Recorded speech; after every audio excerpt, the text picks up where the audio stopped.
रहते हैं। आप देखो ना, समाज में आप बैठो, हमारी चर्चाएं यही होती हैं कि वो बहुत अच्छा आदमी है, वो बहुत गंदा आदमी है, यही तो हम बातें करते हैं। या तो गुण गाते हैं या दोष गाते हैं, और या फिर अपनी प्रशंसा करते हैं। अरे हम तो वहाँ गए थे, हमने वहाँ ये किया, व्यास जी हमने तो वहाँ इतना दान किया, इतना पुण्य किया, हमने फलाना ये बनाया। यही हमारा स्वभाव है, गुण गाना हमारा स्वभाव है। तो व्यास जी से कहा कि अपने इस स्वभाव को भगवान की तरफ मोड़ दीजिए, भगवान के गुणों का गान करिए। अभी तक आपने वो किया नहीं। इतना जब व्यास जी ने कहा तो नारद जी कहने लगे कि मुझे ही देखो, मुझे ही देख लीजिए। अरे मैं पूर्व जन्म में एक दासी का पुत्र था। अपना वृतांत नारद जी कहते हैं कि भगवान के गुण गाने का कितना चमत्कार है, वो बताने के लिए अपनी कथा नारद जी बताते हैं। कहा कि मैं पूर्व जन्म में एक दासी का पुत्र था, और वो मेरी माता एक ब्राह्मण के घर में उसकी सेवा किया करती थी, और मैं छोटा सा 5 वर्ष का बालक था। एक समय वो ब्राह्मण के घर में कुछ संत आए चातुर्मास में। जब चातुर्मास आता है, हरि सयनी एकादशी से लेकर के हरि बोधिनी एकादशी का जो समय है 4 महीने का, माने आषाढ़ के एकादशी से लेकर कार्तिक में आती है हरि बोधिनी एकादशी, ये 4 मास जो है चातुर्मास कहलाता है। इस समय बरसात होती है, मार्ग सब भंग हो जाते हैं। तो ऐसे समय में महात्मा लोग, साधु संत लोग जो हैं वो यात्रा नहीं करते, एक जगह रह करके यज्ञानुष्ठान करते हैं। तो कहते हैं एक बार चातुर्मास में उन ब्राह्मण के घर में कई संत आए, और मैं उनकी सेवा में, जैसे मेरी माँ सेवा करने का पुत्र था, मैं महात्माओं की सेवा करने लगा। महात्मा मेरी सेवा से बड़ी प्रसन्न हो गए, और जब जाने लगे चातुर्मास पूरा करके, तो मुझे एक मंत्र दे के गए, ओम नमो भगवते तुभ्यं वासुदेवाय धीमहि प्रद्युम्नाय अनिरुद्धाय नमः संकर्षणाय च। चतुर्व्यूह मंत्र मुझे देकर गए, जिसमें भगवान वासुदेव को प्रणाम किया गया है, वासुदेव के भाई बलराम जी को प्रणाम किया गया है, भगवान कृष्ण के पुत्र प्रद्युम्न को प्रणाम किया गया, और भगवान के पौत्र अनिरुद्ध को प्रणाम किया गया है। प्रद्युम्नाय अनिरुद्धाय नमः संकर्षणाय च। संकर्षण बलराम जी को कहते हैं। तो भगवान का चतुर्व्यूह रूप है, जिसमें कृष्ण जी आते हैं, बलराम जी आते हैं, उनके पुत्र प्रद्युम्न और प्रद्युम्न का पुत्र अनिरुद्ध आता है। चतुर्व्यूह इसको कहते हैं। तो चतुर्व्यूह मंत्र वो ऋषि मुझे दे करके गए, संत मुझे दे करके गए। अब मैं उस मंत्र को जपने लगा। जो ही मैं भगवान का भजन करने लगा, गुणानुवाद करने लगा, तो मेरे मन में भाव जागा। मेरी माँ मुझे बार बार रोक देती थी कि बेटा बहुत कर लिया भजन, आ जाओ रोटी खा ले, अब सो जा। मैंने खेलना छोड़ दिया, बाल लीलाएं समाप्त हो गई। था तो मैं बालक, लेकिन मेरा बालपन समाप्त हो गया। बोले जब मेरी माँ ने मुझे ऐसी गंभीर अवस्था में उस भजन को करते हुए देखा, वो चिंतित हो गई। माँ की तो वही चिंता होती है ना कि कहीं मेरे चल जुगी तो माँ बार बार, नारद जी कहते हैं, मुझे टोकने लगी। तो अब माँ मुझे कांटा लगने लगी। मैं चाहने लगा कि हाँ, माँ से फंदा छूट जाता तो अच्छा होता। तो कहते हैं नारद जी की एक दिन मेरी माँ सायंकाल में गौ दुहने गई थी, एक सांप ने डस दिया और माँ का देहावसान हो गया। मैंने भगवान को कोटि कोटि धन्यवाद दिया, कहा कि हे प्रभु, आपके भजन में एक ये बाधा बनी हुई थी, आपने इस बाधा को हटा दिया, और माँ के देहांत होते ही मैं वहां से उत्तर की ओर मुख करके चल पड़ा। उत्तर बड़ा गजब की चीज है साहब। कोई भी आप पूरे पुराण में सुनेंगे, जिनको भी मुक्ति की चाह हुई, जिनको भी जीवन में संशय हुए, वो कहाँ आए? सब हमारे घर आए। हम लोग उत्तर में रहते हैं। हम जितने भी ये हिमालयी क्षेत्र है, पर्वतीय क्षेत्र है, ये भारत का उत्तर क्षेत्र है। इसको उत्तर क्यों कहते हैं? क्यों उत्तर कहते हैं हमारे घर को? यहाँ जीवन के सारे संशयों के उत्तर मिल जाते हैं। जिनके भी जीवन में संशय हुए हैं, वो सब हमारे घर में आकर के उन संशयों का उत्तर उन्होंने प्राप्त किया है, ज्ञान प्राप्त किया है। इसलिए इसको देवभूमि कहते हैं, इसलिए इसको उत्तर कहते हैं। सारे उत्तर यहाँ मिल जाते हैं। तो नारद जी कहते हैं उत्तर दिशा की ओर मैं चला गया, और एक कठोर वन में जाकर के एक वृक्ष के नीचे बैठ करके उसी मंत्र का मैं ध्यान करने लगा। जो ही मैं ध्यान मेरा बढ़ता चला गया, एक दिन अनायास परमात्मा की दिव्य झांकी, दिव्य ज्योति, दिव्य प्रकाश मेरे हृदय के भीतर भगवान ने अपने प्रकाश से प्रकाशित किया। जिस ध्यान को मैं कर रहा था, उसी रूप में परमात्मा मेरे भीतर प्रकाशित हो गए। मैंने तेज पुंज को देखा तो मैं सह नहीं पाया, एकदम से झटके से आंखें खोल दी और चारों ओर उस रूप को देखने लगा, कहीं दिखाई नहीं दिया। पुनः मैंने आंखें बंद की। और कितना प्रयत्न कर लिया, कई वर्षों तक प्रयत्न कर लिया कि एक बार मैं फिर पुनः उस झांकी को प्राप्त कर सकूं। वो झांकी दोबारा मुझे नहीं मिली। अंत में आकाशवाणी हुई कि अरे बालक, अभी तुम्हारे अंदर कुछ दोष व्याप्त है। जिस दिन वो दोष समाप्त हो जाएंगे, दोष क्या था वो भी बताते हैं नारद जी कि मेरे अंदर दोष क्या रह गया था। यही रह गया था कि मैं अपने बल पर भगवान को चाह लूंगा। मेरे अंदर इतनी ताकत है कि मैं उसे पकड़ लूंगा। जब तक ये दोष रहता है, अहम रहता है कि मैं भगवान को पालूंगा, भगवान हाथ में आने वाला नहीं है। जिस दिन निहाल हो जाओगे, प्रभु अपने बस का नहीं है तुझे प्राप्त करना, जिस दिन ये भीतर से मान लोगे, उस दिन भगवान आकर के यशोदा की तरह रस्सी में बंध जाएंगे। तो नारद जी ने कहा अभिमान था मेरे भीतर कि मैं पालूंगा। तो भगवान ने आकाशवाणी में कहा कि बालक, तुम्हारे अंदर थोड़ा भी अभिमान बचा है, इसलिए तुम तप करो। तो कहते हैं मैंने कई वर्षों तक तप किया। तो तप के बाद में एक दिन जब मृत्यु का समय आया, तो मेरा जीवात्मा मेरे भीतर से निकल करके ब्रह्मा की श्वास में चला गया और कई कल्प पर्यंत में ब्रह्मा के भीतर रहा। और जब सृष्टि की ब्रह्मा ने, तो मैं ब्रह्मा के भीतर से पुत्र रूप में, नारद के रूप में बाहर निकल करके आया। और ज्यों ही बाहर निकल करके आया कि देवदत्ताम इमाम वीणाम स्वर ब्रह्म विभूषिताम मूर्छेत्वा हरि कथा गायमानाश्चराम्यहम्। देवदत्ताम इमाम वीणाम, ये देवदत्त रूपी जो वीणा है ये मुझे मिल गई और इसमें मैं स्वर ब्रह्म में जो है भगवान का गुणगान गाने लगा और उनका गुणगान गाते हुए विचरण करने लगा। और तब से आज तक देखिए, मैं कहीं भी आता हूँ, कहीं भी जाता हूँ, मुझे कोई रोकता टोकता नहीं है। मैं चाहूँ अभी यहाँ से वैकुंठ चला जाऊँ, शिवलोक चला जाऊँ, देवी लोक चला जाऊँ, है नहीं, जहाँ भी जाऊँ मैं जहाँ जाना चाहता हूँ वहाँ चला जाता हूँ। क्यों? इसके पीछे आधार क्या है? बोले श्रीमन नारायण नारायण। बस भगवान के नाम का आधार है। मैंने भगवान के गुणगान गाए हैं, इसलिए व्यास जी तुम भी भगवान के गुणगान गाओ। प्रादेश मात्रम भवतः प्रदर्शितम, मैंने तुम्हें प्रादेश मात्र बता दिया है, अब आप चिंतन मनन करो। तो पंच नद्यः सरस्वतीमपि यन्ति शत्रुतसः। तो व्यास जी उसी पंच नदी माँ सलीला सरस्वती का जो उद्गम स्थल है बद्रिकाश्रम के पास में, व्यास गुफा के पास में, उसके तट पर गए सरस्वती और चिंतन करने लगे। तो चिंतन करते करते भीतर से यही भागवती वार्ता उनके निकल करके आई और एक दिव्य 18,000 श्लोकों का एक दिव्य भगवान की लीला कथाओं से ओतप्रोत पुराण की उन्होंने रचना की। प्रेम से बोलिए श्रीमद् भागवत महापुराण की जय। अब उस पुराण को रचने के बाद में उसका अध्ययन किया तो अब सोचने लगे कि अब इसे किसे पढ़ाऊं, क्योंकि इसके लिए बड़ा योग्य विद्यार्थी चाहिए, जो साधक हो, जो परमहंस हो, क्योंकि ये परमहंसों की संगीता है। ये सबको पढ़ाया जाए, सबको दिया जाए, ऐसा नहीं है। व्यास जी विचार करने लगे, लेकिन इस समय इसको पाने योग्य तो एक ही है और वो है मेरा बेटा सुखदेव।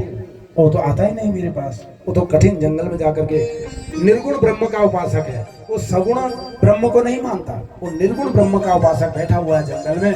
तो व्यास जी ने, क्योंकि जब गुरु जी के पास कुछ होता है ना, जब गुरु लोगों के पास कोई ज्ञान, उनको कोई नई चीज मिल जाती है, जो वास्तविक जिनके अंदर गुरुत्व है, गुरु का भाव है, उस ज्ञान को किसी बांटू करके छटपटाते हैं।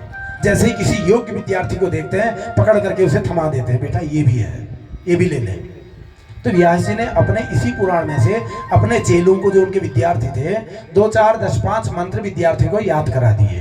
बोले बेटा जाओ, वन में जाओ, वहां से समिधाएं ढूंढ के लाओ, फूल लाओ, कंद मूल फल लेने, सब जंगल में ही जाते थे विद्यार्थी। तो कहा कि जब कभी डर लगे, मन भयभीत हो, तो इन मंत्रों को गा लेना। भागवत के कुछ मंत्र उन विद्यार्थियों को व्यास जी ने प्रदान किए। अब ये विद्यार्थी एक बार वन में गए और उसी वन में पहुंच गए, नर नारायण पर्वत की तलहटी में, जहां सुखदेव महाप्रभु एकांत में बैठ करके ब्रह्म का चिंतन कर रहे थे, निर्गुण ब्रह्म का चिंतन में डूबे हुए थे सुखदेव महाप्रभु। उसी वन में जाकर के व्यास जी के शिष्य, छोटे छोटे विद्यार्थी, लकड़ी चुनने के लिए, पत्ते लेने के लिए, कंद मूल फल लेने के लिए जब विचरण करने लगे, तो इतने में कहीं से एक शेर की दहाड़ सुनाई पड़ी। तो गुरुजी ने तो कहा था कि जब भी भय हो, भयभीत हो मन, तो क्या करना, क्यार्ता विषणा शिथिला च भीता घोरेषु यः व्याधिषु वर्तमाना संकीर्त्य नारायण शब्द मात्रम विमुक्त दुखा सुखिनो भवन्ति। पुराण में कहा गया है कि किसी प्रकार का कोई भय हो, छल हो, छिद्र हो, रोग हो, दोष हो, विमुक्त दुखा सुखिनो भवन्ति। एक बार जो मुक्त कंठ होकर के मेरे प्रभु मेरे नारायण के नाम का उच्चारण कर लेता है, उसके सारे दुख समाप्त हो जाते हैं। बोलो लक्ष्मी नारायण भगवान की जय। तो गुरु जी ने जो मंत्र दिए थे उस शेर की दहाड़ को सुन करके ये विद्यार्थी उनको पढ़ने लगे। मंत्र क्या थे कि बरहा पीडम नटवर वपुः कर्णयो कर्णिकारम विभ्रदवासः कनक कपिसं वैजयन्तीं च मालाम् रंध्रान् वेणोरधर सुधया पूरयन् गोपवृन्दैर् वृन्दारण्यं स्वपदरमणं प्राविशत् गीतकीर्तिः। इसमें भगवान श्री कृष्ण के श्रृंगार का वर्णन है कि वरहा पीडम नटवर वपु। वरहा पीड कहते हैं मोर को। मोर के पूंछ के पंख का मुकुट लगाए हुए हैं। और नटवर, दो लोगों को खूब सजाया जाता है। एक नट को, नट माने जो मंच में अभिनय करने के लिए जाता है, जैसे हमारा रामलीला होती है ना, तो जब अभिनय करने के लिए कोई पात्र जाता है कितना उसका श्रृंगार करते हैं, है नहीं। एक नट को और दूसरे वर को, नट वर, वर माने दूल्हा जिसका विवाह हो रहा होता है। एक ही दिन तो सजता है आदमी जिस दिन दूल्हा बनता है। महिलाएं तो रोज ही सजती हैं, पुरुष को एक ही अवसर मिलता है जिस दिन वो वर बनता है। तो नट वर वपुः, नट और वर से भी ज्यादा सजे हुए हैं, उनसे भी ज्यादा जो सजे हुए हैं, ऐसे नट वर वपुः भगवान कृष्ण। कर्णयोः कर्णिकारम, कानों में मकराकृत कुंडल पहने हुए हैं, मछली के आकार के कुंडल कानों में पहने हुए हैं। बिभ्रदवासा कनक कपिशम वैजयंतीम च माला, गले में वैजंती की माला पहने हुए हैं। रंध्रान वेणु रधर सुधया, अधरों में बांसुरी उनके छज रही है। तो ऐसे कन्हैया सायंकाल में धूल के कण, उनके जो घुंघराले केश हैं, उन घुंघराले केशों में दिन भर जो ग्वाला बन करके वन में विचरण किए हैं, वहां धूल के कण, गायों के खुरों से जो धूल उड़ी है वो उनके घुंघराले बालों में जगह जगह पड़ी हुई है। चांदनी जब उसमें पड़ती है तो ऐसा लगता है मानो मोतियों की झालर लटक रही हो, इतना सुंदर उनके घुंघराले बाल लग रहे हैं। वृंदारण्यम सुपद रमणम, और अपने छोटे छोटे पांव से ठुमुक ठुमुक चलते हुए कन्हैया तमाम ग्वाल बालों से घिरे हुए वृंदारण्य में, वृंदावन में प्रवेश कर रहे हैं। तो भगवान का इतना सुंदर स्वरूप जब सुना सुखदेव महाप्रभु ने, समाधि टूट गई। अरे निर्गुण ब्रह्म सगुण साकार होकर के इतना सुंदर भी बन सकता है? टूट गई सुखदेव महाप्रभु की समाधि। सोचने लगे भैया इनसे मिलना चाहिए। सगुण साकार परमात्मा जब इतना सुंदर है तो एक बार तो मिलना चाहिए। ऐसा मन में विचार करके जो ही उठने लगे, फिर विचार आया कि दिखने में तो बड़ा सुंदर है, अगर स्वभाव अच्छा नहीं हुआ तो करके ऐसे परमात्मा से जरूर मिलूंगा जो इतने सुंदर है, इतना सुंदर जिनकी झांकी है। लेकिन भाव मन में हुआ कि दिखने का तो बड़ा सुंदर है, यदि स्वभाव अच्छा नहीं हुआ तो वहां उनसे मिलना बेकार हो जाएगा। देखो स्वरूप तो बड़ा सुंदर बनाया है, लेकिन जब मिलने जाओ तो इतने कर्कश हैं कि कोई पास आने को तैयार नहीं है। इतने में फिर शेर ने दहाड़ मारी। इन शिष्यों ने दूसरा मंत्र गाया। अब इसमें भगवान के स्वभाव का वर्णन है। क्या हो वकीयम स्तन कालकूटम जिघांसया पायदयाप्यसाध्वी लेभे गतिम धात्र्युचितम ततोन्यो कमुवा दयालु शरणम ब्रजेमा। अहो बड़े आश्चर्य की बात है, वो वकासुर की बहन पूतना अपने स्तनों में कालकूट लगा करके आई मारने के लिए भगवान को। उस बाल गोपाल कन्हैया को मारने के लिए आई। लेकिन भगवान ने क्या किया, जब उन्होंने देखा कि ये पूतना, मुझे भाव तो है इसका मारने का, क्योंकि ये कालकूट पिला करके मुझे मारना चाहती है, लेकिन कर्म कैसा कर रही है, माँ का कर्म कर रही है। स्तनपान कौन कराता है? माँ कराती है, कर्म तो माँ का कर रही है भाई। भाव इसका जो भी है, देखो भगवान पता नहीं कौन से, न जाने कौन से गुण पे दया निधि रीझ जाते हैं, कौन सा गुण परमात्मा पकड़ लेते हैं, कुछ नहीं कहा जा सकता। आज भगवान ने उस बकी का, उस पूतना का भाव नहीं देखा। हम कहते हैं ना कि भाव के बस में है भगवान। आज भगवान ने भाव नहीं देखा, आज उसकी क्रिया देखी कि इसकी क्रिया तो माँ की जैसी है, कर्म माँ का जैसा कर रही है, भाव चाहे जो भी हो। तो क्या भगवान ने किया कि लेभे गतिम, उसको क्या गति दी पूतना को जो मारने के लिए आई थी। धात्री चितम ततोन्यो, जो अपनी धात्री, अपनी धाई माँ यशोदा को जो गति प्राप्त हुई, वही गति भगवान ने पूतना को भी दे दी। कमुआ दयालु शरणम ब्रजेमो, ऐसा दयालु परमात्मा को छोड़कर भला मैं किसकी शरण को प्राप्त करूं। ये मंत्र जब गाया तो भगवान का स्वरूप तो जान ही चुके थे सुखदेव महाप्रभु, भगवान के स्वभाव को भी जान गए इससे। हाँ, इतना दया कौन हो? बोले महाराज हम व्यास जी के शिष्य हैं। ये जो अभी बोल रहे थे कहाँ से बोले? बोले हमारे गुरु जी ने सिखाया। बोले और दो चार सुना दो। बोले बस दो ही थे, दो ही मंत्र दिए थे गुरु जी ने, अगर आपको सुनने हैं 18,000 है, हमारे गुरु जी के पास चलो। तो उन दो मंत्रों के लोभ में बधे हुए सुखदेव महाप्रभु, जैसे भौरा मधु की लोभ में पुष्प के पास पहुंच जाता है, ऐसे सुखदेव महाप्रभु अपने पिता के आश्रम सम्याप्रास आश्रम में पहुंच गए और पिता के द्वारा इस 18,000 श्लोकों से निर्मित जो भागवत महापुराण है, महासमुद्र है, इस ज्ञान की गंगा को आत्मसात किया। और इसके बाद में गंगा नदी के पावन तट में सुकताल में राजा परीक्षित को भगवान महाप्रभु सुखदेव ने इस रस का पान कराया। वो क्यों कराया, उसके विषय में शौनकादिक ने प्रश्न किया। तो सूत जी कहते हैं, तो सुनो। केयता यदा मृधे कौरव संजयानाम वीरे स्वथो वीर गतिम गतेषु भृगोदरा विद्ध गदा विमर्शा भगनोरुदंडे धृतराष्ट्रपुत्रे। सूत जी कहते हैं कि शौनकादि ऋषियों, बात उस समय की है जब महाभारत का युद्ध समाप्त हो चुका था।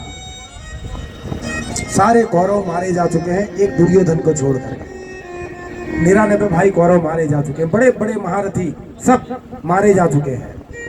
दुर्योधन बचा हुआ है, जाकर के छुप गया दुर्योधन मानसरोवर में। मानसरोवर में जाकर के उसने जल समाधि ले ली। दुर्योधन सामान्य नहीं था, बड़ा योगी था वो भी। जल के भीतर उसने समाधि ले ली, वहां बैठ गया। तो पांडव उस दुर्योधन को खोजते हुए जब मानसरोवर पहुंचे तो युधिष्ठिर ने ललकारा उसे, अरे दुष्ट दुर्योधन बाहर निकल गया, कायर यहाँ जल में आकर के छुपता है। तो दुर्योधन भी अहंकारी तो था ही, बल भी उसके अंदर बहुत था, उस बात को सहन नहीं कर पाया और जल समाधि छोड़ करके बाहर निकला और आकर के दुर्योधन और भीम का युद्ध हुआ, गदा युद्ध हुआ। तो सज्जनों, इतना बली था दुर्योधन, बहुत ताकत थी दुर्योधन में, और भीम उससे ज्यादा बलवान था। भीम में तो 60,000 हाथियों का बल था, लेकिन दुर्योधन की पूरी देह वज्र की थी। ये कमर का हिस्सा छोड़ करके सारी देह उसकी वज्र की थी। ये उसके माँ के प्रताप से हुआ था। कथा बड़ी लंबी चली जाएगी, यही भागवत में ही रहे तो ज्यादा उचित है। तो जब गदा युद्ध होने लगा, और गदा युद्ध भी दुर्योधन भीमसेन से बहुत अच्छा जानता था। बलराम जी का चेला था ना, बलदाऊ का चेला था भीम दुर्योधन। तो गदा युद्ध होते होते जब भीमसेन की खूब पिटाई हो गई तो भगवान ने अपनी दाहिनी जांग में थाप मारी, याद दिलाई भीम को, भीम तुमने प्रतिज्ञा की थी, जिस दिन इसने अपनी दाहिनी जंगा में बैठने का इशारा किया था द्रौपदी को, उसी समय प्रतिज्ञा की थी कि मैं तेरी दाहिनी जांग तोड़ दूंगा। तो जैसे ही भगवान ने अपनी दाहिनी जांग में हाथ मारा, भीम ने मारी गदा एक घुमा करके दुर्योधन की टांग तोड़ दी। अब दुर्योधन वहीं अधमरा मानसरोवर के तट पर पड़ा हुआ है, मृत्यु का इंतजार कर रहा है, मृत्यु की प्रतीक्षा में पड़ा हुआ है। और पांडव वहां से लौटकर चले आए। तो सज्जनों,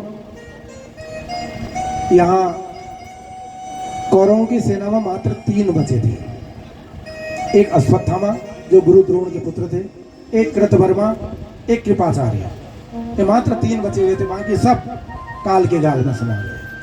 तो इनमें अश्वत्थामा जो गुरुपुत्र था, ये बड़ा द्वेष करता था पांडवों से। ये चला गया मानसरोवर दुर्योधन के पास, जो घायल अवस्था में पड़ा हुआ है।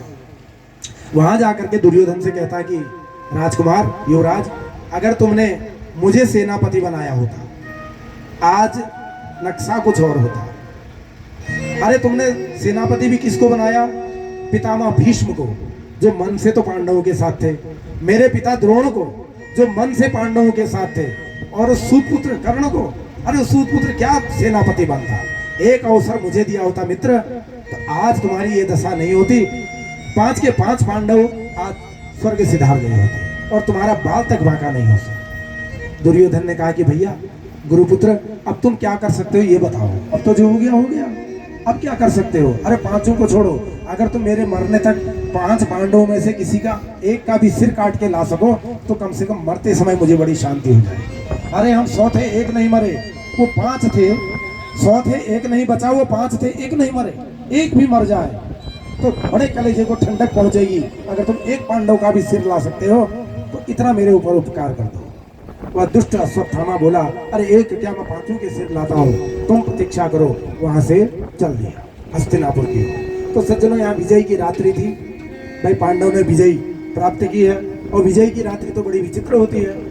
अब ये कुछ ही दिन पहले पाकिस्तान और हिंदुस्तान का क्रिकेट मैच हुआ था। हिंदुस्तान जीत गया तो शहरों में खूब पटाखे सुनाई पड़ते हैं, खूब पटापट पटाखे दिवाली मनाई जा रही है। हुआ क्या है, क्रिकेट में मैच जीते हैं, कोई युद्ध नहीं जीता। तो एक छोटा सा मैच जीतने में हम इतने प्रफुल्लित खुश हो जाते हैं, तो जिसने महाभारत का युद्ध जीता है, कितने खुशी की बात है। तो भगवान कृष्ण ने कहा, मित्रों आज तो भैया विजय की रात्रि है, चलो घूमने चलते हैं। 5 पांडवों को लेकर के, साथ में द्रौपदी को लेकर के भगवान द्वारकाधीश घूमने निकल गए। यहाँ द्रौपदी के 5 पुत्र थे, जो 5 पांडवों के पृथक पृथक पुत्र थे। एक पुत्र युधिष्ठिर का, जो बिल्कुल युधिष्ठिर के समान, भीम का पुत्र भीमसेन के समान। ऐसे ही 5 पांडवों के पुत्र जो द्रौपदी के द्वारा जने हुए थे, ये 5 पांडव ही मालूम पड़ते थे। आज उन पुत्रों ने विचार किया कि चलो हमारे पिता तो घूमने चले गए, आज अपने पिता की सैया में सो जाते हैं। देखो, पिता की सैया में संतान का अधिकार होता है, माता पिता की सैया में। सबकी सैया में बैठना और सोना भी नहीं चाहिए। अपने पुत्र और पुत्रवधू की सैया में कभी नहीं बैठना चाहिए। जिस सैया का आपने दान कर दिया, बेटी को विवाह करते समय सैया दान किया, बेटी के ससुराल जाते हो तो अपनी उस बेटी को दी हुई सैया दान करी हुई सैया में कभी मत बैठना, वो पूज्य हो जाती है।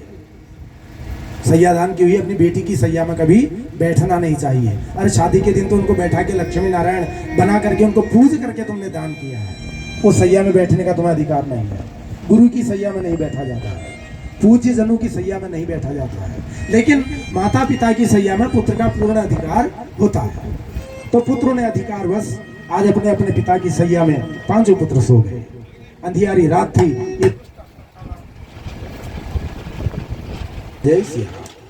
ये साधन भी साहब बड़े खतरनाक हैं। जितने हम साधन संपन्न होते जाते हैं ना, उतना जो है गड़बड़ झाला है सब।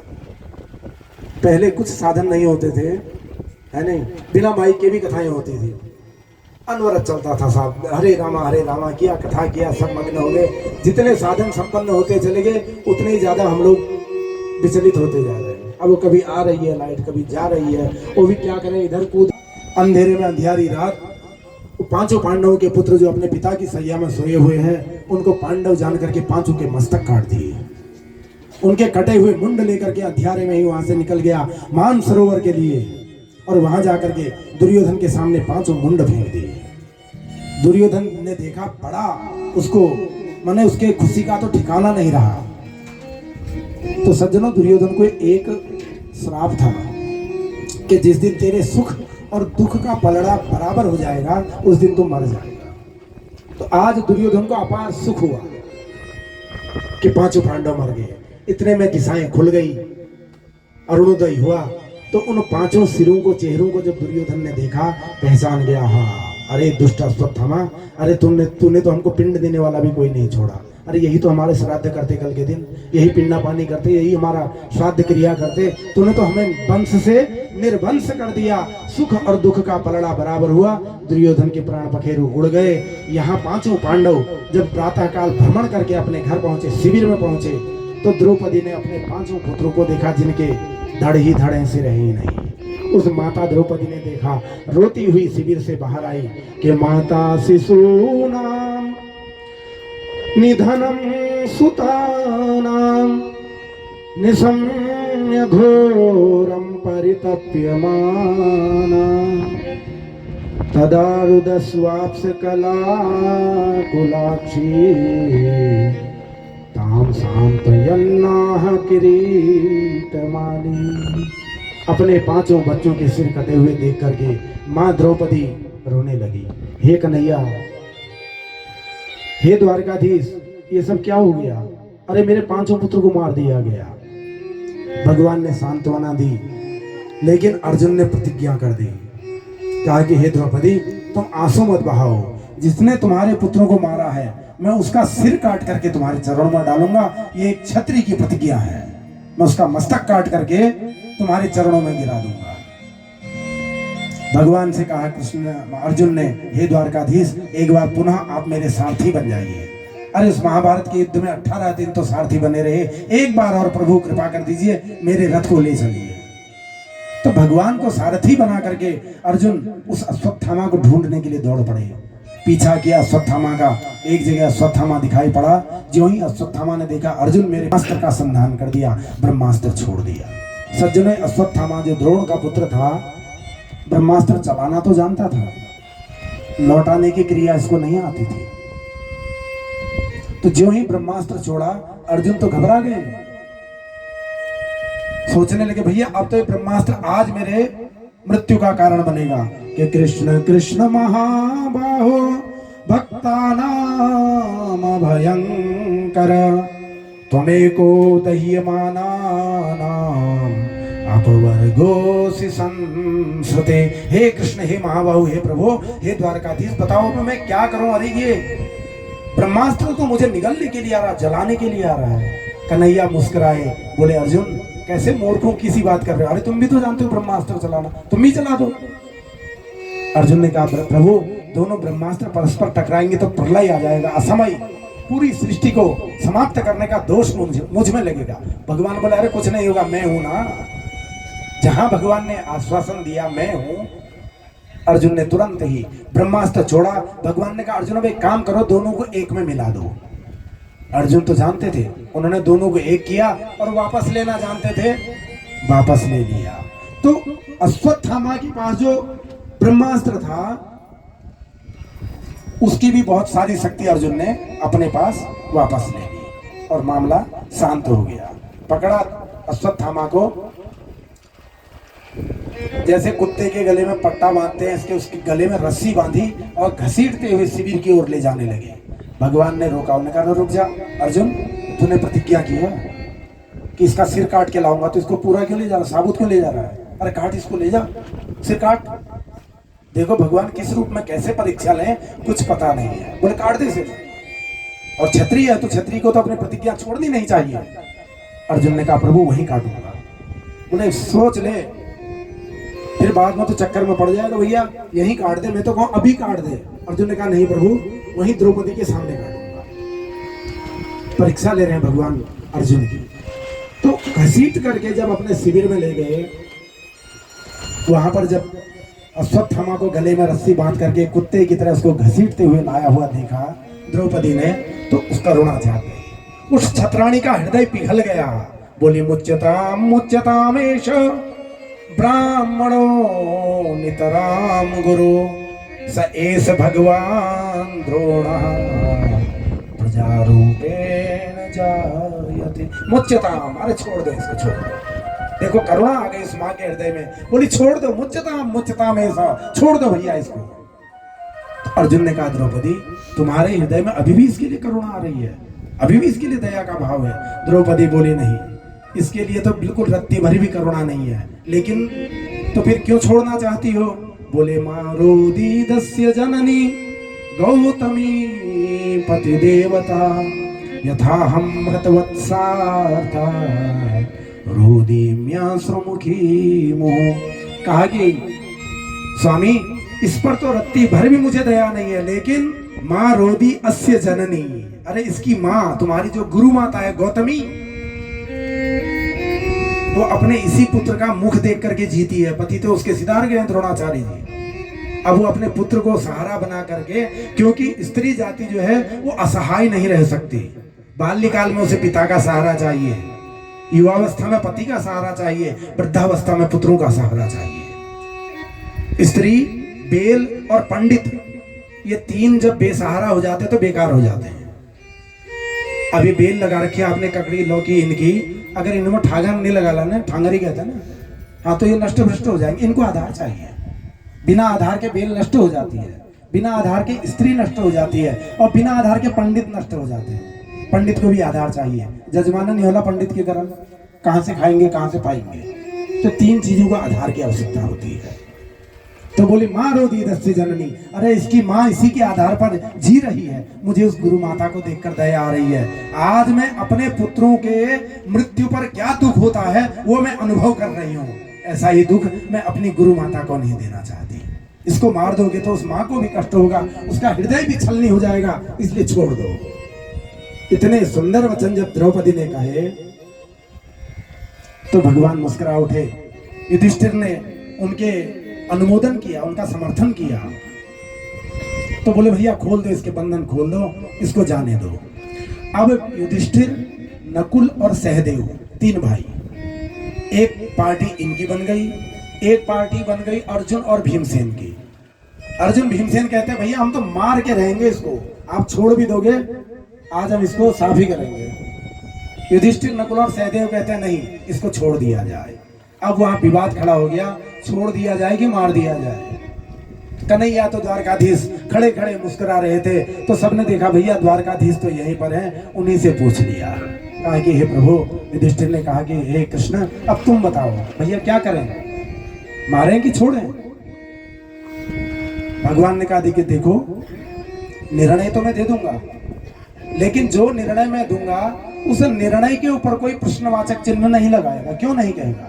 जैसा मैं कहूंगा अक्षरशः तुमको पालन करना पड़ेगा, तो मैं निर्णय देता हूं। सबने हामी भर दी, स्वीकार लिया। कहा प्रभु आप जो निर्णय दोगे सबको मान्य होगा। तो भगवान ने निर्णय क्या दिया, अर्जुन से कहा अर्जुन सुनो भाई, शास्त्र कहता है कि ब्रह्म बंधुर्न हंतव्यम आतताई बधारहण मयेवो भयमामनातम परिपाही अनुशासनम। कहा कि देखो शास्त्र का निर्णय है कि ब्रह्म बंधुर न हंतव्य, ब्राह्मण का कभी वध करना ही नहीं चाहिए। और वही शास्त्र कहता है कि आतताई बधारण, जो आतताई है वो तो जहां भी मिले उसको वही मार डालो। आतताई कौन होता है, किसको आतताई कहते हैं? कि अग्निदहो गरदश्चैव शस्त्रपाणि धनापह क्षेत्र दारापहर्ता च षडेते आतताई न। ये 6 आतताई हैं जो किसी के घर में आग लगा दे। हमारे फायर सीजन में सारे जंगलों में लोग आग लगाते हैं। आतताई हम वध के योग्य हैं। अगर जंगल नहीं रहेंगे सज्जनों, हमारा जीवन भी नहीं रहेगा। इस जंगल में आग लगाने वाले आतताई की श्रेणी में आते हैं। शास्त्र कहता जहां मिले वहां इनको साफ कर दो। जंगल में आग लगाना अच्छी बात नहीं है। अरे करोड़ों करोड़ों जीव समाप्त हो जाते हैं, कितने लाखों वृक्ष समाप्त हो जाते हैं, कितना उससे जो है तमाम वातावरण दूषित होता है। तो ये आतताई है। अग्निदहो, जो निशस्त्र को मारता है वो आतताई है। जो धन की चोरी करता है वो आतताई है। जो क्षेत्र माने किसी के खेत का हरण कर ले, जमीन को हरण कर ले, वो आतताई है। पत्नी का हरण कर ले वो आतताई है। बालकों का वध कर दे वो आतताई है। तो ये षडेते आतताई ना, ये तो आतताई है। तो आतताई बधारणा, बोले ब्राह्मण को तो मारना ही नहीं चाहिए, लेकिन आतताई का तुरंत ही वध कर देना चाहिए। और ये दोनों बातें मैंने कही हैं। अर्जुन अब तुम मेरी आज्ञा का पालन करो। अर्जुन ने कहा जय हो टेढ़ी टांग वाले।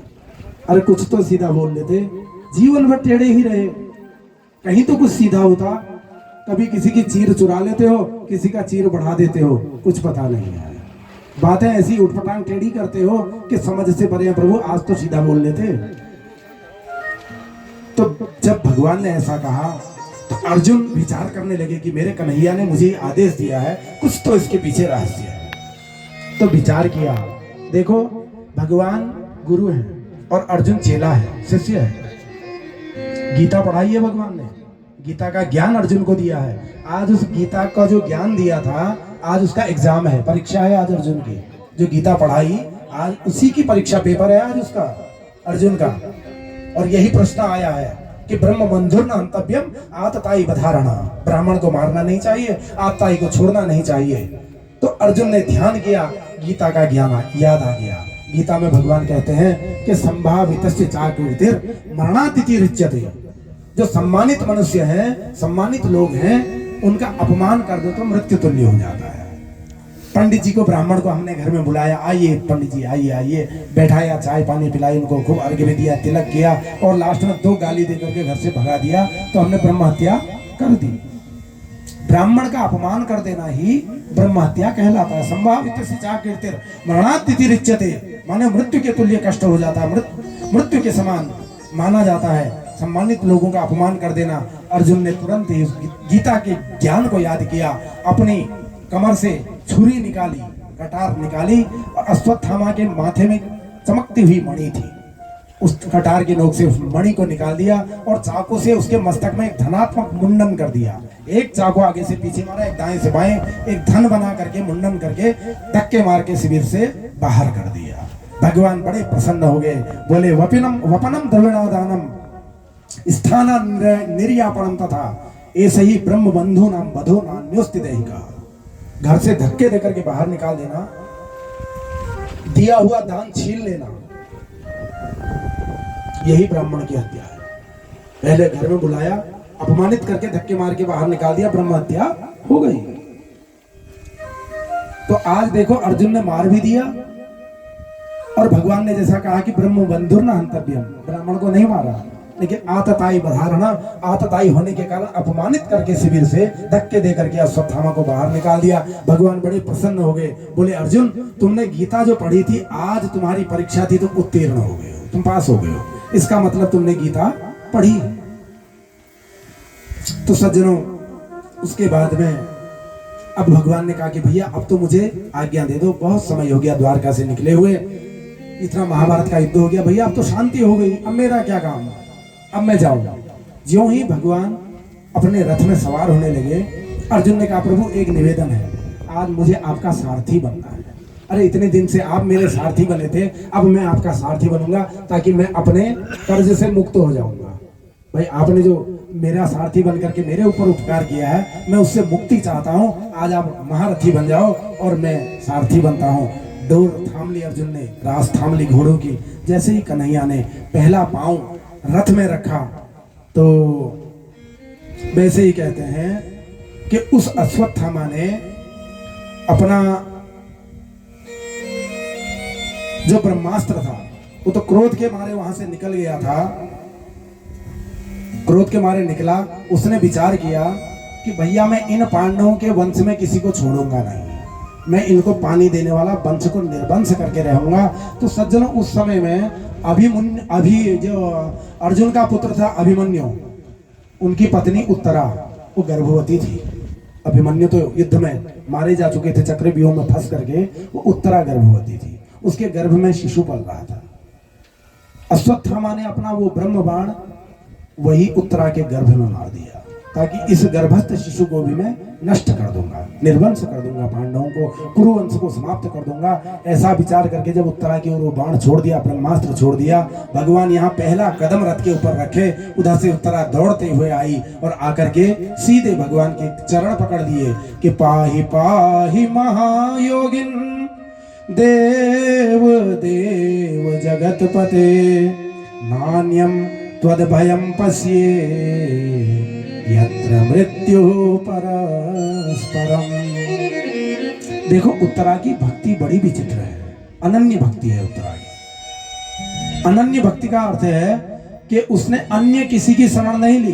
द्रौपदी की भक्ति अनन्य नहीं है। द्रौपदी का जब चीरहरण हुआ तो उसने पहले अपने पतियों की ओर देखा, अरे मेरे 5 पति हैं, महारथी हैं, भला मेरा चीरहरण कौन कर सकता है। 5 पतियों की ओर देखा, 5 पतियों ने सिर नीचा कर लिया। उस सभा में पितामह बैठे हुए थे, पितामह की ओर देखा कि पितामह के रहते उनकी पुत्र वधु का चीर कौन हरण कर सकता है। पितामह ने नजरें नीची कर ली, गुरु द्रोण की ओर देखा, कृपाचार्य की ओर देखा, सबने नजरें नीची कर ली। जब कोई ना हो अपना हरि नाम लिया करना, तब जाके कृष्ण को पुकारा। ये अनन्य भक्ति नहीं है। अनन्य भक्ति उसको कहते हैं कि किसी की भी आस न करके सीधे भगवान की शरण में चले जाना, उसको अनन्य भक्ति कहते हैं। उत्तरा अनन्य भक्त है, वो किसी और के पास नहीं गई। उसने अपने ससुर अर्जुन से नहीं कहा, युधिष्ठिर भीमसेन से नहीं कहा, सीधे भगवान के चरण पकड़े। पाहि पाहि महायोगिन, देव देव जगतपते, हे कृष्ण हे जगतपति, ये जो ब्रह्मास्त्र मेरी ओर आ रहा है मारने के लिए, भगवान इससे मेरी रक्षा करो और मुझे अपनी चिंता नहीं है। वो उत्तरा बोली कि प्रभु मुझे अपनी चिंता नहीं है। तो बेटा तुम्हें चिंता किसकी है? बोले गर्भ में मेरे जो शिशु पल रहा है, जो बालक पल रहा है, मुझे उसकी चिंता है। भगवान मैं मर जाऊं कोई बात नहीं, लेकिन मेरे गर्भस्थ शिशु की रक्षा करो। अब जब भगवान को कह दिया गर्भस्थ शिशु की रक्षा करो, तो भगवान रक्षापेक्षाम अपेक्षते, भगवान तो हमेशा खड़े रहते हैं। कई लोग प्रश्न करते हैं ना कि भगवान ऐसे ही रहते हैं क्या? ये जैसे आप फोटो में देख रहे हैं, शंख चक्र गदा पद्म लेकर के एकदम पूरे 24 घंटे ऐसे रहते हैं आपके भगवान? मैंने कहा हाँ जी। माँ दुर्गा हमेशा शेर में सवार एकदम तैयार। मैंने कहा बिल्कुल। राम जी धनुष बाण लिए एकदम तैयार रहते हैं। क्यों? बोले रक्षापेक्षाम अपेक्षते। अरे अचानक किसी भक्त ने पुकार लिया तो कपड़े पहनने में, सुदर्शन चक्र पहनने में, शेर में बैठने में बड़ा टाइम लग जाएगा। इसलिए भगवान तत्पर रहते हैं कि मेरे करोड़ों करोड़ों भक्त हैं, असंख्य भक्त हैं, पता नहीं कौन कहां से पुकार दे, तैयार होने में समय न लगे। इसलिए मेरे प्रभु हमेशा सजे हुए रहते हैं कि ज्यों ही भक्त पुकारे मैं दौड़ पड़ूं। तो सज्जनों, जब भगवान को भक्त जिस कामना से पुकारता है, भगवान उसी रूप में आ जाता है। उत्तरा ने कहा कि मुझे अपनी चिंता नहीं है। चिंता किसकी है? मेरे गर्भ में पल रहे शिशु की। तो भगवान तुरंत एक अंगुष्ठ मात्र बन करके सूक्ष्म रूप में उस उत्तरा के श्वास से उसके गर्भ में चले गए और जाकर के उस गर्भस्थ शिशु के चारों ओर, जो ब्रह्मास्त्र उसको जला रहा था, चारों ओर भगवान गदा लेकर के उनकी रक्षा करने लगे, उस गर्भस्थ बालक की रक्षा करने लगे। तो गर्भ में उस शिशु ने भगवान की झांकी देख ली। मां के गर्भ में ही उत्तरा के पुत्र ने जब भगवान की झांकी देखी, इतना दिव्य स्वरूप, शंख चक्रम सकिरीट कुंडलम सपीत वस्त्रम सरसीवेक्षणम, शंख चक्र गदा पद्म धारण किए हुए मेरे प्रभु मेरे गोपाल को जब उस बालक ने देखा, तो भगवान की झांकी उनके हृदय में चिपक गई, चित्त में झांकी चढ़ गई। तो सज्जनों, रक्षा की उस बालक की, और उसके बाद में जब रक्षित हो गए तो फिर जाकर के भगवान ने कहा भैया अब तो शांति हो गई, अब मुझे आज्ञा दे दो, अब मैं जाऊं द्वारका को। भैया परिवार भी बहुत बड़ा है, 16,108 तो पत्नियां हैं, यानी माता पिता हैं, मेरे सहचर हैं, अनुचर हैं, परिकर है, राज्य है, बहुत कुछ है भैया, मुझे भी अपना घर भी तो संभालना है, अब जाऊं। जैसे ही जाने को तैयार हुए, दूर से कुंती बुआ को आता हुआ देखा। कुंती जब आने लगी तो कुंती को देख करके भगवान बोल पड़े, अरे बुआ, भगवान का चुप, तो बंद रख, आज तू नहीं बोलेगा। भगवान ने कहा क्यों? मेरा बोलना अच्छा नहीं लगता? माँ कुंती बोली, बोलना तो बहुत अच्छा लगता है, लेकिन तेरे वचनों में माया छुपी पड़ी है। अरे मैं तेरे पास आती हूँ, कई बार आती हूँ, मैं तुझे जान जाती हूँ कि तू कौन है, तू कौन है मैं ये जान जाती हूँ, और जैसे ही मैं जानती हूँ कि तुम कौन हो, तो बुआ कहता है तेरी माया का ऐसा विस्तार होता है, मैं भूल जाती हूँ, मैं सोचती हूँ अरे मेरे भाई का ही तो बेटा है, सारा ज्ञान मेरा धरा का धरा रह जाता है। इसलिए हे कृष्ण, आज तो चुप रहो, आज मुझे बोलने दे। तो माँ कुंती बोली, आज स्तुति गान किया माँ कुंती ने कृष्ण का, कि नमस्ये पुरुषं त्वाद्यं प्रकृते पुरुषः परम् अलक्ष्यम सर्वभूतानां अंतर्बहिरवस्थितम्। आते ही कन्हैया को माँ कुंती ने प्रणाम किया। भगवान बोले बुआ, अरे मैं भतीजा हूं आपका। बुआ भतीजे को प्रणाम नहीं करती। अरे बुआ तो माँ के समान होती है, बल्कि माँ ही होती है, और माँ कोई पुत्र को प्रणाम करती है। आपने मुझे प्रणाम क्यों किया? कुंती बोली तुझे प्रणाम नहीं किया तो किसे किया? कि नमस्ये पुरुषम त्वाद्यम, अरे मैंने पुरुष को प्रणाम किया। पुरुष किसको कहते हैं? पुरीषु शरीरेषु अंतर्यामी तया सेते यह स पुरुष। जो पूरी माने ये शरीर, ये सारी पुरियां हैं, 9 द्वारे पुरी दे, ये 9 दरवाजों की पुरी है, नगरी है। पुरी माने शरीर। इस पुरी के अंदर जो सोया है, जो इस पुरी के अंदर रहता है, सूक्ष्म रूप में जो परमात्मा रहता है, उसको कहते हैं पुरुष। मैंने उस परम पुरुष को प्रणाम किया। और अलक्षम सर्वभूतानां, हो तो तुम सब प्राणियों के भीतर भी और बाहर भी। ऐसा नहीं कि तुम किसी जगह नहीं हो। अरे परमात्मा तो कण कण में व्याप्त है, कहां नहीं परमात्मा है। लेकिन फिर भी क्या हो, अलक्षम, तुम हो एक अगोचर सबके प्राणपति। जय जगदीश आरती जो है बड़ी दिव्य आरती है। अलक्षम सर्वभूतानां, हो तो तुम सब जगह, लेकिन फिर भी अलक्षित हो, दिखाई नहीं पड़ते हो। अंतर वही अवस्थितम, भीतर भी हो तुम और बाहर भी हो। उसके बाद कहते हैं कुंती कि माया जवनिका छन्नम अज्ञाधोक्षज मध्ययम न लक्षसे मूढ़दर्शा नटो नाट्यधरो यथा। कहा कि हे प्रभु, माया अवनिका छन्नम, अवनिका कहते हैं पर्दे को। कहते हैं कि आपने एक घूंघट डाल दिया, एक पर्दा डाल दिया माया का, सबके आंखों के आगे माया का पर्दा डाल दिया है। और जो ही आपकी माया का पर्दा पड़ता है, जो भीतर सूक्ष्म ज्ञान है, दिव्य ज्ञान है, प्रत्येक जीवात्मा के भीतर वो ज्ञान में पर्दा पड़ जाता है, वो फिर तुमको भूल जाता है। न लक्ष्य से आपको वो नहीं ढूंढ पाता। और कौन आपको ढूंढ पाता है? कहा है कि जो सिद्ध हो जाता है, जो परम ज्ञानी हो जाता है।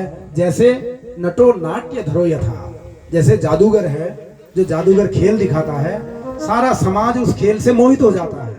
अरे वो 1 रुपए के तुरंत उछाल के 2 रुपए बना देता है, थोड़ी देर में 1 नोट की गड्डियां बना के उड़ाने लगता है, कहीं किसी का सिर काट करके दूसरे सिर में जोड़ देता, मतलब नाना प्रकार की लीलाएं चलाता है। सारा समाज उसको देख के बड़ा व्यामोहित हो जाता है। लेकिन एक होता है जो उसकी इस लीला को देख के मोहित नहीं होता। कौन? वो जादूगर का जमूरा है। जमूरे होता नहीं, जमूरा साथ में, वो जानता है सब कुछ कि ये कैसे कर रहा है। उसके हाथ की सफाई को वो जानता है। क्यों? क्योंकि उसके साथ रहता है, वो सारी कलाओं को जानता है। तो देवी कुंती कहती है कि नटो नाट्य धरो यथा, प्रभु मुझे भी अपनी इस लीला का नट बना लो, मुझे जमूरा बना लो। कौन जानता है तुम्हारी लीला को?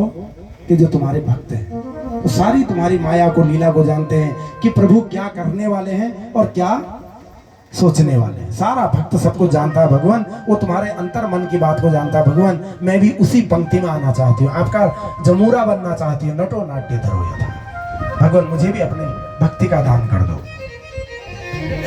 उसके बाद भगवान मुस्कुराने लगे तो द्रौपदी ने, माता कुंती ने फिर टोक दिया, बोले कन्हैया मुस्कुराना नहीं है भैया, तू हंसता है कि जनो उन्माद करी च माया। तो मुस्कुराता है तो बड़ा उन्माद होता है, क्या का क्या जीवात्मा बन जाता है, कुछ पता नहीं। लेकिन आज शांत रहो, बिल्कुल एकदम गंभीर। तो कन्हैया ने कहा कि माँ आज तुम कुछ मांग लो, पहली बार आज मैं तुमसे बहुत प्रसन्न हूं, मांगो क्या मांगती हो। आज तुम्हें कुछ भी अदेई नहीं, जो चाहोगी वो मिलेगा। तो कुंती ने कहा पक्का देगा, अपने वचन को तोड़ेगा तो नहीं? अरे तू तो वचन तोड़ने में माहिर है, तो गोपियों से कह करके आया था कि मैं लौट कर आऊंगा, आज तक नहीं गया रे निष्ठुर। तो वहां गोपियां आज तक तेरी राह ताकती हैं, कहीं मेरे वचन को भी तो नहीं तोड़ेगा? बोले नहीं बुआ, जो कहोगी वो मिलेगा।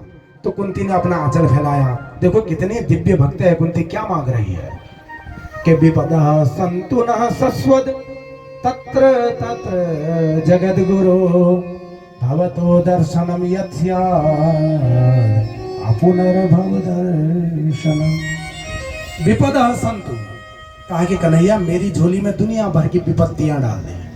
हम तो कहते हैं सुख संपत्ति घर आवे, कष्ट मिटे तन का, खूब धन संपत्ति मांगते हैं। लेकिन ये कुंती एक भक्त के रूप में विपत्ति मांग रही है। कहा कि भगवान जितनी दुनिया भर की विपत्तियां, विपदा संतु न सत्वद, जितनी हैं सब मेरी झोली में डाल दो। बोले बुआ विपत्ति क्यों मांगते हो, जीवन भर तो विपत्तियां उठाई हैं, अब फिर विपत्ति मांग रही हो। बोले कन्हैया तू संपत्ति में तो आता ही नहीं है, तो विपत्ति में ही आता है। देखो कि पिसान महांगने पुरुषा अदर्शनात् असत सभायां वनवास कृच्छतः मृधे मृधेनेक महारथास्ततो द्रोणयस्त्र तस्चाम हरे विरक्षिता। कहा कि पिशान महांगने, लाक्षागृह में मेरे पुत्रों को ठहरा करके इन दुष्ट कौरवों ने आग लगा दी। उस महाअग्नि जब लगी तब तू आया, कष्ट में आया, भले में नहीं आया। और विषान मेरे भीम को पुत्र को विष दिया इन्होंने, यमुना में फेंक दिया, तब तू आया। असत सभायाम, अरे उस राजसभा में, असत सभा में मेरी पुत्र वधु द्रौपदी का चीरहरण हुआ, कोई बचाने नहीं आया। तू चीर बन करके वस्त्र का अवतार लेकर के तू वहां आ गया, तूने उसकी रक्षा की। अरे और तो छोड़ो, एक तरफ इतने महाप्रतापी धनुर्धर खड़े थे, पितामह भीष्म जैसे, द्रोण जैसे महारथी खड़े थे, और दूसरी तरफ मेरे पुत्र, कहाँ 18 अक्षौहिणी सेना, कहाँ 6 अक्षौहिणी सेना, 100 कौरव और 5 पांडव, इतने महान कष्ट में घिरे हुए थे। पानी, हाँ बिल्कुल, जल की व्यवस्था आए। इतने महारथी चारों ओर से मेरे पुत्रों को घेरे खड़े थे। कन्हैया तब तो आया, तू तो संपत्ति में आता ही नहीं। आज एक संपत्ति आ गई, सारी विपदाएं समाप्त हो गई, युद्ध समाप्त हो गया, मेरे पुत्र विजय श्री को प्राप्त हो गए हैं, सारी संपत्तियां आ गई हैं, अब तू छोड़कर जा रहा है। तो जब तू विपत्ति, तेरा आना ही विपत्ति, कारण ही विपत्ति है, तो मैं विपत्ति क्यों ना मांगू। देखो कितना शुद्ध हृदय है। कुंती कन्हैया को छोड़ना ही नहीं चाहती, सोचती है कि हमेशा मेरे ऊपर विपत्ति पड़ते रहे तो मेरा कन्हैया मेरे सामने हमेशा उपस्थित रहेगा, मेरे प्रभु मेरे परमात्मा हमेशा मेरे पास रहेंगे। इसलिए कुंती ने विपत्तियां मांगी। तो कहती है, हे कृष्ण, मैं तुम्हारी लीला से बड़ी मोहित कभी कभी हो जाती हूँ। तुम बुआ कहते हो तो मेरा सारा ज्ञान धरा रह जाता है।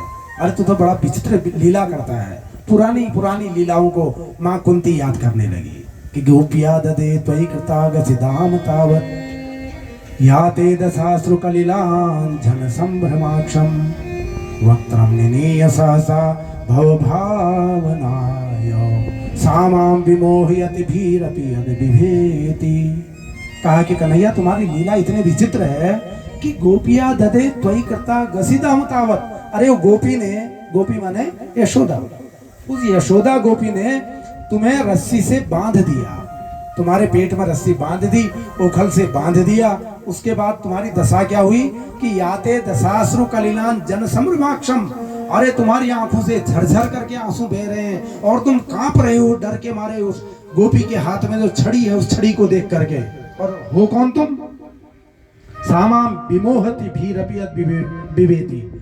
अरे काल भी जिनको देख करके डरता है, काल भी जिनका भय खाता है, भ्रुकुटी विलास सृष्टि लय हुई। अरे तेरी जरा सा भ्रुकुटी टेढ़ी हो जाए तो कई सृष्टियां हो जाती है, कई सृष्टियों का लय हो जाता है। तेरी लीला यह है। लेकिन तू उस गोपी के एक डंडे को देख करके भयभीत होकर के कंपायमान हो रहा था। तो कहती है भीरपि यद् बिभेति सामां विमोहयति। तेरी इन्हीं लीलाओं की मैं जब चिंतन करती हूँ तो कन्हैया मैं मोहित हो जाती हूँ कि ये वही परमात्मा है, वही परम तत्व है या कोई और है। अरे गोपी के डर से डर रहा है। तो तूने तो इतनी सुंदर सुंदर लीलाएं कन्हैया की हैं। तो भगवान ने देवी कुंती की ओर देखा तो कुंती कहती कि कन्हैया एक चीज और कर दो, एक काम और कर दो बेटा आज। बोले हाँ बताओ माँ क्या करना है। कि अथ विश्वेश विश्वात्मन विश्वमूर्ते स्वकेशु में स्नेह पासम इमं छिंदी दृढ़ं पांडु सुविष्णिषु। कहा कि कन्हैया इतना काम और कर दे, मेरे ये 2 वंशों में बड़ा स्नेह पास बध गया है। स्त्री का 2 वंशों में होता है स्नेह पास, एक पिता के वंश में, एक पति के वंश में, 2 जगह बध जाती है। उधर भी अगर सुख दुख हो, सुख में आनंद और दुख में पीड़ा होती है। यहाँ सुख दुख हो तो यहाँ भी आनंद और पीड़ा होती है। 2 कुलों को जोड़ती है स्त्री। तो कहती है कन्हैया आज ये दोनों कुल जो है वृष्णिषु पांडुसु, वृष्णि वंश और पांडु वंश, इन दोनों से मेरे संबंध को तोड़ दे। ये जो संबंध की डोर है, इस संबंध की डोर को मुझे इनसे मुक्त कर दे। माया से कन्हैया आज तू मुझे मुक्त कर दे। तो सज्जनों भगवान मुस्कुराए तो देवी वहीं उपराम हो गई। भूल गई कुंती कि मैं कौन हूँ। को हम कष्टम कुत आया तो को में जन्ने को में दाता। अपना आपा भूल गई, मग्न हो गई, उपराम हो गई, अर्थात मुक्ति के मार्ग का पथिक बन गई। आज से कुंती बोली नहीं है। अंतिम बार कन्हैया से कुंती माता बोली, इसके बाद माता कुंती मौन रही, कभी नहीं बोली। बोलिए अब तो बोल लिया, वाणी से जितना बोलना था, जिसके लिए बोलना था वाणी उसके लिए बोल चुकी, अब किसके लिए बोलना। अरे जो बहुत बढ़िया कोई मिष्ठान खा ले, तो जो बहुत अच्छा उसको मिष्ठान लगता हो, वो मिष्ठान मिल जाए तो उसके बाद वो कड़वा करेला क्यों खाएगा। तो जिस वाणी से परमात्मा का नाम लेना था वो ले चुके, अब क्या संसार से उस वाणी से व्यवहार करना। इसलिए कुंती ने सांसारिक व्यवहार त्याग दिया, मौन होकर के कुंती ने अपना जीवन व्यतीत किया। तो सज्जनों भगवान फिर जाने लगे, भैया अब तो जाऊं, अब तो हो गया शांत। युधिष्ठिर आगे हाथ पकड़ लिया, बोले कन्हैया मुझे नहीं समझाओगे। भैया आपको क्या समझाना बड़े भाई। कहा कि देखो जब भी मैं इस सिंहासन में बैठता हूं तो मुझे हजारों हजारों कटे हुए सिर दिखाई देते हैं, जिनको युद्ध में हमने मारा है। हजारों जो हमारी बहन बेटियां विधवा हो गई हैं, वो विधवाएं हमको दिखाई देती हैं। हमारे गुरु के रक्त के माने लहू की धारा हमको दिखाई देती है। ये सिंहासन को पाने के लिए हमने करोड़ों का खून बहा दिया, और उससे मिला क्या, ये हस्तिनापुर का सिंहासन। बोले कन्हैया इस सिंहासन में बैठ करके मुझे चैन नहीं मिलता, शांति नहीं मिलती, भैया मेरे दिल को भी शांत करो। कन्हैया समझाने लगे तो युधिष्ठिर तर्क दे करके कन्हैया की बात को काट देते हैं। कारण क्या है, क्योंकि युधिष्ठिर बड़े हैं और कन्हैया को छोटा समझते हैं। जब तक वक्ता को आप लोग छोटा समझेंगे कि अरे वक्ता तो ये भी तो अभी हमसे उम्र में छोटा ही है, नाना छो है बच्चे छो, तब तक बात समझ में नहीं आती है। नहीं, गुरुत्व का भाव जब तक नहीं आएगा तब तक बात पल्ले पड़ने वाली नहीं है।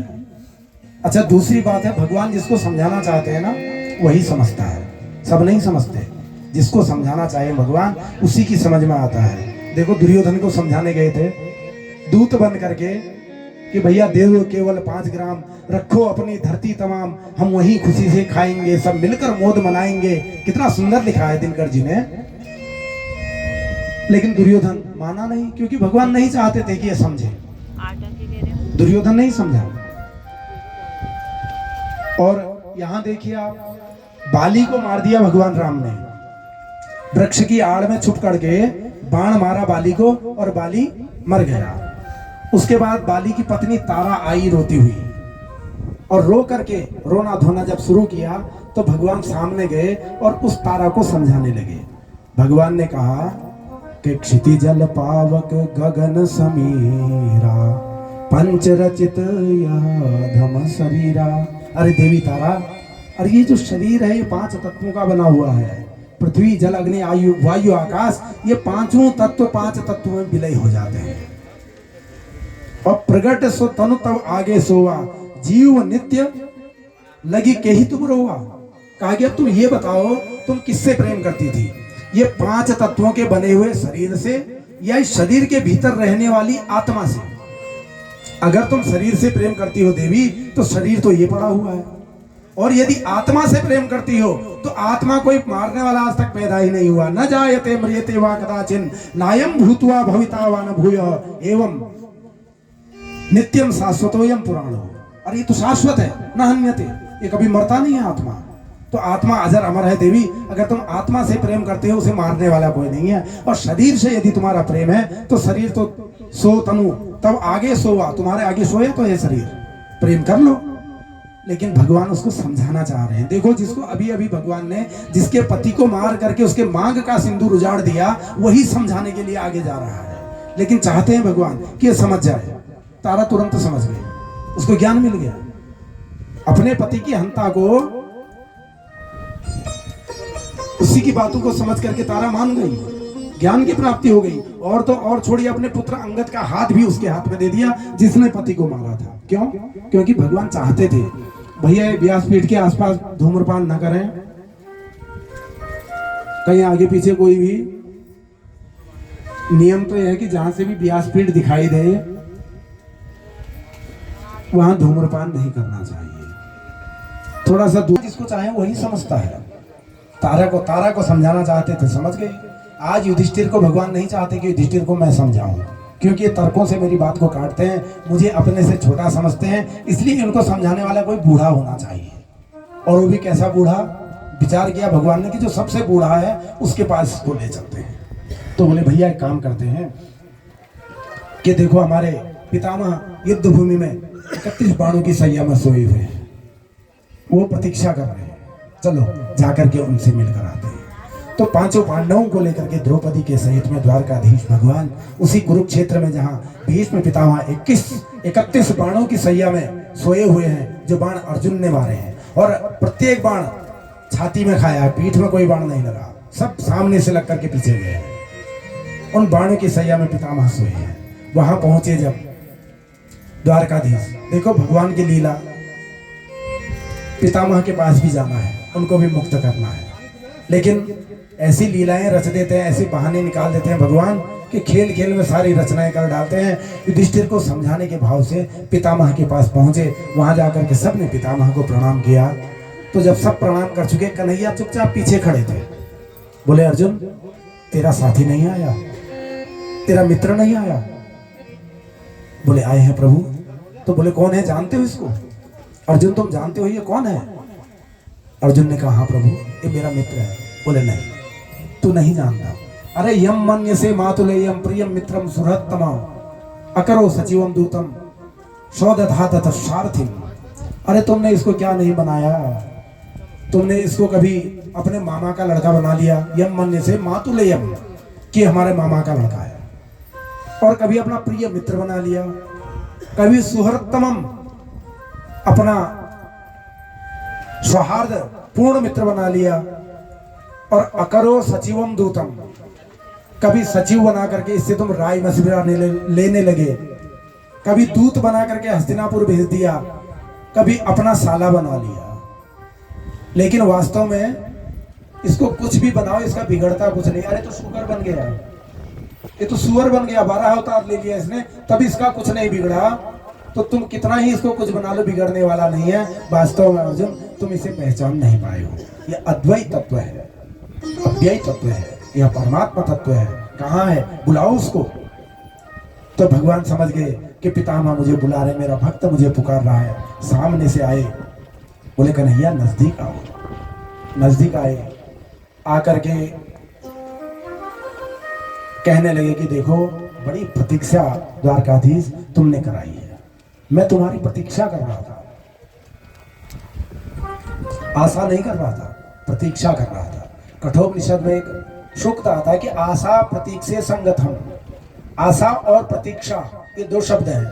आशा कब होती है कि आएंगे या नहीं आएंगे, इस बात को जो व्यक्त करता है वो आशा होती है, शायद आ जाए, शायद ना आए, ये बातें जब होती है तो आशा होती है। और जब पक्का आने का होता है, आने की बात पक्की होती है, तो प्रतीक्षा होती है। बोले, प्रभु मैं आशा में नहीं था, मैं प्रतीक्षा में था। मुझे पूर्ण विश्वास था कि एक दिन मेरे गोविंद जरूर आएंगे। मैं उसी प्रतीक्षा में आपके यहाँ 6 महीने से बाट जो रहा हूँ, आपकी राह ताक रहा हूँ प्रभु। 6 महीना हो गया इस बाण की सैया में पड़े हुए मुझे, और तुमने इतना विलंब कर दिया। अब आए हो तो थोड़ी प्रतीक्षा तुम भी करो, अब थोड़ी देर इंतजार, तुम भी तो इंतजार का आनंद लो। इंतजार का क्या आनंद होता तुम्हें भी तो पता लगे। तो भगवान ने जब सुना कि पितामह मुझसे कह रहे कि प्रतीक्षा करो, और कब तक करो, जब तक मेरी मुक्ति न हो जाए, मेरी आंखें बंद न हो जाए, तब तक प्रतीक्षा करो। तो भगवान का चेहरा मुरझा गया। सोचने लगे, भैया ये तो माने इनको तो वरदान प्राप्त है इच्छा मृत्यु का, ये जब चाहेंगे तभी मरेंगे। और मरना तो जो कोड़ से गलित हो जाता अंग जिसका ना, वो भी मरना नहीं चाहता है, नहीं? तो ये भला मरना क्यों चाहेंगे? कहीं इन्होंने 2-4 महीने का प्रोग्राम बना लिया और यहाँ रुकने का, मुझे तो सजा हो जाएगी। जो ही कन्हैया का चेहरा माने थोड़ा सा मुरझाया, इंतजार प्रतीक्षा का नाम सुन करके, तो पितामह बोल उठे कि सदैव देवो भगवान प्रतीक्षताम कलेवरम यावदिदं हिनोम्यहं प्रसन्नहासारुणलोचनोल्लसत् मुखाम्बुजो ध्यान पतश्चतुर्भुजः। सदैव देवो भगवान प्रतीक्षताम। हे प्रभु आप प्रतीक्षा करिए। प्रतीक्षा का नाम सुन करके कन्हैया का चेहरा झुका, तो बोले, प्रसन्न हासारुणम लोचनोल्लसत्। डांट दिया पितामह ने, बोले, कन्हैया ऐसे नहीं, प्रसन्न मुद्रा बनाइए। और ये दुपट्टा थोड़ा गिर रहा है कांधे से, इसको संभालो, अपने वस्त्रों को ठीक करो, ये लटें थोड़ा पीछे की तरफ जा रही हैं, इनको थोड़ा आगे लाओ, घुघराली लड्डू को। दिव्य स्वरूप भगवान का देखना चाह रहे हैं पितामह। देखो कितना दिव्य है। हमारा परमात्मा भक्त आज्ञा देता है और भगवान अक्षरशः उसका पालन कर रहा है। भगवान ने दुपट्टा भी ठीक किया, अपनी होठों में मंद मंद मुस्कान भगवान ले आए, अपनी घुंघराली लटों को ठीक किया और पितामह के सामने खड़े हो गए। अब पितामह ने युधिष्ठिर को समझाया, अनेक प्रकार के दान धर्मान, राजधर्मान, मोक्ष धर्मान विभागशः, स्त्री धर्मान, भगवत धर्मान, समासभ्यास योगिता। राजधर्म सिखाया, दान धर्म सिखाया, स्त्री धर्म, मोक्ष धर्म, सारे धर्मों का ज्ञान दिया पितामह ने युधिष्ठिर को। और अंत में सारे धर्मों का निचोड़ बताया। कहा युधिष्ठिर, सारे धर्मों का मात्र इतना सा निचोड़ है, इतना निष्कर्ष है कि श्रूयताम धर्म सर्वस्वम श्रुत्वा चैवावधारिताम आत्मनः प्रतिकूलानि परेशान न समाचरेत। आत्मनः प्रतिकूलानि परेशान न समाचरेत। जैसा व्यवहार आपको अपने लिए अच्छा नहीं लगता वैसा दूसरों के साथ मत करो। बस यही धर्म का निचोड़ है। हमारे पास आया कोई 100 रुपए की चीज और हमने 2000 की बता के ठग करके उसको बेच दी। आज 1900 का चूना लगाया उसको मैंने, और फूले नहीं समा रहे हैं, है नहीं, बड़े खुश हो रहे हैं, आज 1900 कमा लिए। अगर कोई ऐसा ही हमारे साथ कर दे तो जितनी बार वो वस्तु दिखती है, जितनी बार वो आदमी दिखता है, उतनी बार मन से गाली ही निकलती है। तो आत्मनः प्रतिकूलानि, जैसा व्यवहार मुझे अपने लिए अच्छा नहीं लगता, हमें तो कोई जरा सा तू कह दे तो नाक में मक्खी बैठ जाती है और दूसरे को हम सीधे तू तड़ाक करके बात कर रहे हैं। नहीं, आत्मनः प्रतिकूलानि परेषां न समाचरेत, ये धर्म का सार है। युधिष्ठिर, इतना जान लो, जिस दिन इस बात को जान जाओगे उस दिन तुम धर्मराज बन जाओगे। तो ये ज्ञान पितामह ने दिया। जब ज्ञान पूरा हो गया तो सज्जनों इतिमति, तो उसके बाद में अब पितामह ने सोचा कि चलो भैया अब चलना चाहिए, बहुत जी लिए। देखो पितामह को इच्छा मृत्यु का वरदान है, माने जब चाहेंगे तभी मृत्यु होगी। आज पितामह माँ ने मन मना लिया कि भैया आज तो मेरे कन्हैया मेरे सामने हैं, आज मैं मृत्यु का वर्ण कर लूं, मृत्यु को आज धारण कर लो, इससे अच्छा अवसर फिर कभी नहीं आएगा। लेकिन जाते जाते थोड़ा भगवान को कुछ अर्पण तो करते जाऊं, तो सोचा भगवान की पूजा कर लो। अब पूजा करने के लिए सबसे पहले क्या चाहिए? फूल, पुष्प ही तो चाहिए। फूल मिल गए तो पूजा हो गई। अब पुष्प तो मिले नहीं, कहां से लाए पितामह पुष्प? 31 बाणों की सैया में सोए हुए पितामह फूल कहां से लाए? इसलिए भगवान की स्तुति गाई है। सज्जनों, माघ का महीना, एकादशी का दिन, और 11 श्लोकों से ही भगवान को स्तुति रूपी पुष्प पितामह ने अर्पण किए। तो जिस छंद में इन्होंने स्तुति गाई उसको कहते हैं पुष्प तागरा छंद। पुष्प तो मिले नहीं, पुष्प तागरा छंद में भगवान की स्तुति गा दी। तो आइए 2-4 मंत्र पुष्प तागरा छंद में जो पितामह ने भगवान के लिए अंतिम समय में गाई है, आप लोग भी उसका श्रवण कर लीजिए। कथा को आगे बढ़ाते हैं कि इति मति रूप कल्पिता वितृष्णा भगवती सात्वत पुंगवे विभूमि। इति मति रूप कल्पिता वितृष्णा भगवती सात्वत पुंगवे विभूमि। स्वसुखमुपगते क्वचिदपि हरतुं प्रकृतिमुपेयुषि यद् भव प्रवाह। स्वसुखमुपगते क्वचिद् विहर्तुं प्रकृतिमुपेयुषि यद् भव प्रवाह। त्रिभुवन कमनं तमालवर्णं रविकर गौरवराम्बरं दधाने। त्रिभुवन कमनं तमालवर्णं रविकर गौरवराम्बरं दधाने। वपुरलक पुलावृताननाथं विजय सखेरतिरस्तु मेनवध्वा। वपुरलककुलावृताननाब्जं विजय सखेरतिरस्तु मेनवध्वा। युधितुरग्रजो विधूम्रविशक कचलुलितश्रमवार्यलङ्कृतास्ये। मम निशित शरैर्विविद्यमान त्वचि विलसत् कवचेस्तु कृष्ण आत्मा। सपद आदि सखी वचो निसाम्य मध्ये निज परयोर्बलयोरथं निवेश्य स्थितवती पर सैनिकायुरक्षा हृतवती पार्थ सखे रतिर्ममास्तु। बोलो वृंदावन बिहारी लाल की जय। भगवान की स्तुति गाय पुष्पताग्रा छंद में पितामह कहते हैं कि इति मति उपकल्पिता पितृ